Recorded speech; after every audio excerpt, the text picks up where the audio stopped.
देखिए जी, दो दरख्वास्तें साथ चल रही हैं। एक है 482 जो इन्होंने एमएलओ के ख़िलाफ़ फ़ाइल की हुई थी, और दूसरी है 493 जो इन्होंने जो चालान मंजूर हुआ है उस ऑर्डर के ख़िलाफ़ फ़ाइल की हुई थी, और ये चाह रहे थे कि वो ऑर्डर ही गलत है, और जो इनका एक पहले भी मौक़िफ़ रहा है कि ये केस झूठा है।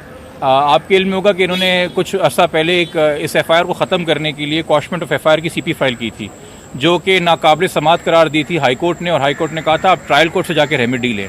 मगर ट्रायल कोर्ट में कोई बरियत की दरख्वास्त जमा कराने के बजाय इन्होंने फिर हाई कोर्ट से रुजू किया अंडर अ डिफरेंट लॉ, और इन्होंने कहा कि जी ये चालान मंजूरी का ऑर्डर ख़राब है। तो इसलिए जब हमने कल हाईलाइट किया जज साहब के सामने कि सर पहले ही हाई कोर्ट की डिविजनल बेंच को कह चुकी है कि आप अपनी रेमेडी ट्रायल कोर्ट के पास सीख करें, तो हाई कोर्ट ने कहा कि पहले हम ये 493 की मेंटेनेबिलिटी सुनेंगे कि क्या ये काबिल समात है भी कि नहीं, और फिर MLO वाली बाद में सुनेंगे। अच्छा, बहुत इसरार था मुलजिम के वकील का कि जी आप ये चलान वाली मेरी दरख्वास्त सुन लीजिए, सारा मसला ही क्लियर हो जाएगा, आपको MLO सुनने की ज़रूरत ही नहीं पड़ेगी। जिसमें बार बार कल हाई कोर्ट के जज साहब ने कहा था कि भाई फिर आप ये अंडरटेकिंग दे दें कि अगर आपकी चलान की दरख्वास्त डिसमिस हो गई तो आप MLO प्रेस नहीं करेंगे। अच्छा, वो अंडरटेकिंग देने से भी कासिर रहे। खैर, लॉन्ग स्टोरी शॉर्ट, आज जब दलाइल हुए मेंटेनेबिलिटी के ऊपर तो मुलजिम के वकील अदालत को कन्विंस नहीं कर सके कि कैसे ये दरख्वास्त काबिल समात है, कैसे जब उनके पास बरियत की दरख्वास्त लगाने का एक ऑप्शन ट्रायल कोर्ट के पास है, एक ऑल्टरनेटिव रेमेडी का ऑप्शन है, तो वो क्या 561A के अंदर हाई कोर्ट की इनहेरेंट जुरिसडिक्शन को इन्वोक कर सकते हैं कि नहीं। और मैंने वो तमाम तर ऑर्डर्स जज साहब के सामने प्रॉपर क्रोनोलॉजिकल ऑर्डर में कि जी जो पहला C क्लास चलान था वो मेरी मर्जी से खारिज नहीं हुआ था, वो जज साहब ने ऑर्डर किया था, मजिस्ट्रेट साहब ने, उन्होंने C क्लास का चलान मंजूर नहीं किया था, इन्होंने उस ऑर्डर को कहीं चैलेंज नहीं किया। उसके बाद इस केस में तफ्तीशी अगर चेंज हुआ तो वो ADJ साहब का ऑर्डर था, उस ऑर्डर को इन्होंने कहीं चैलेंज नहीं किया। उसके बाद फिर चलान मंजूरी का ऑर्डर आया है, और उस दौरान हाई कोर्ट की एक समाअत हुई थी हमारी दूसरी CP में, जिसने बच्ची को माइनर डिक्लेयर किया था, और इन तमाम तनाजुर के अंदर ये कन्विंस नहीं कर पाए कि किसी भी ऑफेंस में कोई भी दफात जो लगी हुई है केस में, किसी में भी मुल्जिम को सज़ा नहीं होगी। हाई कोर्ट ने जज साहब ने बड़ा क्लियर सवाल पूछा, कहते हैं कि जैसे मुद्दई ने केस बयान किया है, अगर यही हकायक हैं तो आपके तमाम तरह डिफेंस के बावजूद आपको ये लगता है कि आपको किसी भी ऑफेंस में सज़ा नहीं होगी। तो उस पर मुल्जिम के वकील ने कहा नहीं सर, हम तो सब में बरी हो जाएंगे। तो उस पर इतना मुतमईन नहीं थे जज साहब, क्योंकि कुछ ऑफेंसेस इसमें ऐसे हैं जो कि ट्रायल ही डिटरमिन करेगा। तो खैर, अदालत ने फैसला किया है कि इनकी ये एप्लीकेशन नाकाबिल समात है, इसको डिसमिस कर दिया गया है, ये मेंटेनेबल ही नहीं है, और जो हमारी दरख्वास्त इनकी दरख्वास्त है MLO के ख़िलाफ़, और हम कह रहे हैं कि MLO करा दिया जाए, उस पर अब मंडे को 11 बजे दलाइल होंगे, तो वो मैटर उसके लिए अर्जेंट हो गया है। तो उसमें अब जो चलान है, चलान की हैसियत 364 के साथ रहेगी। देखिए, चलान में ऑर्डर में जितनी भी दफात मंजूर हुई थी वो ऑर्डर देखें, चलान हम होगी सेकेंडरी चीज़, अब मेन चीज़ है वो ऑर्डर, जिस ऑर्डर के तहत चलान मंजूर हुआ है, जिस ऑर्डर के तहत जज साहब ने कौन कौन सी दफात मंजूर की हैं, वो ऑर्डर अब इन फील्ड में है।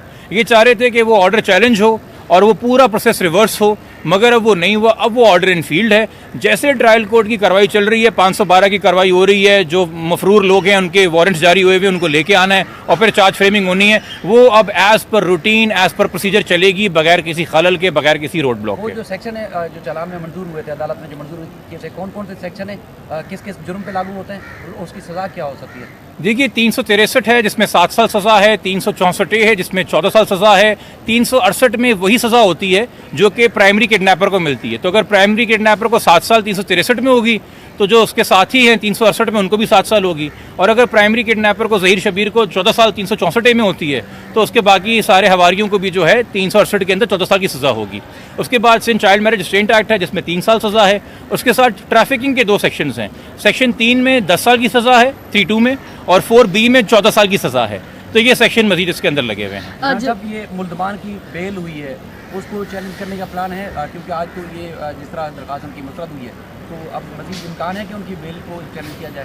नहीं, देखिए, वो तो हमने कैंसिलेशन वैसे ही हमारा सांस से हमने करनी है, बट बात इतनी सी जी, आपको अदालत और कानून टाइम देता है ना, लिमिटेशन पीरियड होती है, आपके पास 30 दिन का टाइम होता है, 20 दिन का टाइम होता है, 25 दिन का टाइम होता है, तो स्ट्रेटेजिकली कुछ आप फैसले करते हैं कब आपने कैंसिलेशन फाइल करनी है, कब आपने चैलेंज करना है, कब आपने नहीं करना।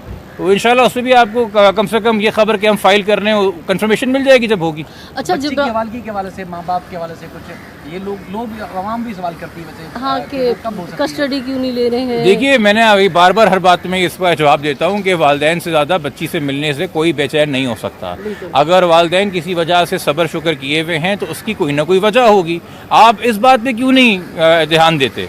एक माँ है सगी, एक सगा बाप है, यकीनी तौर के ऊपर, और कुछ चीज़ें जो कानूनी स्ट्रेटजीज़ होती हैं मैं लोगों के शको शुबात या लोगों को इत्मीनान देने के लिए अपने क्लाइंट के इंटरेस्ट के खिलाफ जाके मीडिया पे वो बातें नहीं कर सकता। हो सकता है कुछ बातें या कुछ चीज़ें ऑलरेडी हों जो आपके इल्म में ना हों, मगर वक्त के साथ आ जाए। हमने तो केस अदालत में लड़ना है ना, फिर उसके ऊपर बाकी रिपोर्टिंग है। बट वो चीज़ भी मैं आपको इतना इंश्योर कर सकता हूँ कि बच्ची की कस्टडी हो या बच्ची से मिलना हो या बच्ची का वेलफेयर हो, उसके हवाले से भी कोई भी अदालती फोरम जो है वो खाली नहीं छोड़ा जा रहा, और इंशाल्लाह वहाँ पे भी आपको बहुत जल्द एक अच्छी खबर मिलेगी। अच्छा जिब्रान साहब, ये जो अभी इन्होंने इनकी दरख्वास्त डिसमिस की है कि अब चालान जो का तो वैसे ही रहेगा, और अब इनकी जो ज़मानतें हुई हैं और जो ये गवाहान वगैरह बाहर फिर रहे हैं, तो कभी इम्कान है कि अभी इन लोगों को दोबारा गिरफ्तार किया जाए? देखिए, गिरफ्तारी करने का तो इम्कान पे मैं ही कोई उम्मीद नहीं है, चूँकि मैं सिंध पुलिस से बिल्कुल मायूस हूँ इस केस में। मेरी गुलाम नबी मेमन साहब से कोई भी उम्मीद इस केस में नहीं है, मैं बरमला कह रहा हूँ।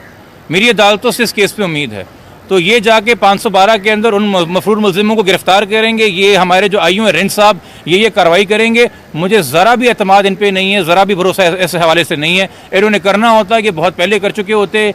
इन मफरूर मुलजिमों में से कई सारे मुलजिम ऐसे हैं जो इसी सिंध पुलिस की हरकतों की वजह से रिमांड स्टेज के ऊपर डिस्चार्ज हुए थे, उनको फारिग कर दिया था। आज आप कह रहे हैं वो मफरूर है। इसी सूबे का आईजी कह रहा था इस केस को दफन करते हैं, इसमें बात करने को कुछ नहीं रहा है। आज अदालतें कह रही हैं कि केस चलेगा, चलान का ऑर्डर सही मंजूर हुआ है। कि तमाम जो ऑर्डर्स आते हैं ये याद दिलाते हैं सिंध पुलिस को उनकी खामियां, उनकी गलतियां, उनकी कोताहियां, उनकी लापरवाहियां, उनकी जल्दबाजी, उनकी उजलत पसंदी, उनकी गफलत जो उन्होंने इस केस में बरती है, वो बदनीति की वजह से हो या वो गफलत की वजह से हो। बट ये तमाम ऑर्डर्स बार बार याद दिला रहे हैं। तो मेरी जी उम्मीद नहीं है, कल को हो सकता है कि कोर्ट इनको इश्तिहारी डिक्लेयर कर दे और उन मफरूर लोगों के एसेट्स फ्रीज कर दे, तो शायद वो अदालत आ जाए।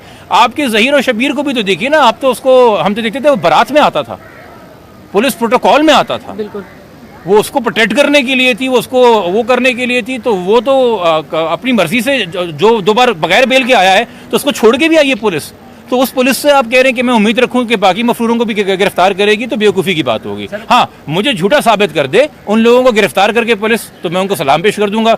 वरना अगर आप मुझसे पूछेंगे कि मैं अपनी अकल इस्तेमाल करके उन पर भरोसा जाहिर करूँ तो मुमकिन नहीं है। सर, ये प्रोटोकॉल के हवाले से पुलिस कहती है कि सिंध हाई कोर्ट का ऑर्डर था, ये हम सिक्योरिटी दे रहे हैं, प्रोटोकॉल नहीं है। जनाब, जितनी भी पिटिशन फाइल होती हैं हरासमेंट के हवाले से, उसके अंदर एक सरसरी बात या एक रवायती जुमला लिखा जाता है कि जी इनके साथ in accordance with law deal करें। आप अभी सड़क पर जा रहे हैं, अगर आप सिग्नल पर रुकेंगे और आपका चलान नहीं होगा क्योंकि आप सिग्नल पर रुके हैं, या आपने सीट बेल्ट पहनी है तो आपका चलान नहीं होगा, इससे कहते हैं इन अकॉर्डेंस विद लॉ। इसमें यह तो नहीं होगा ना कि अगर आपने सीट बेल्ट पहनी है तो पीछे जो है वो 4 ट्रैफिक वार्डन जो है सार्जेंट गाड़ी लेके चलना शुरू हो जाएंगे, प्रोटोकॉल देना शुरू हो जाएंगे। तो इन अकॉर्डेंस विद लॉ के ये मायने कि 10-10, 12-12 लोगों के सिविल वर्दी में और नॉर्मल वर्दी में आप प्रोटोकॉल दें, ये मैलाफाइडे है पुलिस की और कुछ भी नहीं है। अच्छा जिब्रान साहब, एक आखिरी सवाल कि जिस तरह से इन्होंने इसको चालान को चैलेंज किया था, उसकी वजह से जो है MLO रुक गया था, तो अब भी क्या जरूरत है? नहीं जी, प्लीज देखें मेरी एक शिकायत होती है, ये देखें मेरी एक शिकायत है, फिर मुझे करने का मौका दीजिएगा। चालान को चैलेंज करने की वजह से MLO नहीं रुका था। MLO को सेपरेटली एक अलग एप्लीकेशन में दाखिल 482 में चैलेंज किया गया है। चालान को एक अलग एप्लीकेशन 493 में चैलेंज किया गया है।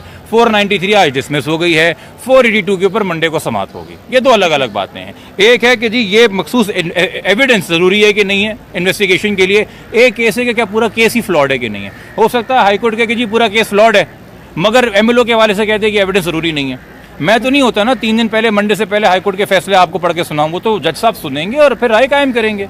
बट वो उनका एक अलग ग्राउंड है, वो अलग चीज़ आर्ग्यू होगी। अच्छा, ठीक है जी, बहुत शुक्रिया। बहुत शुक्रिया।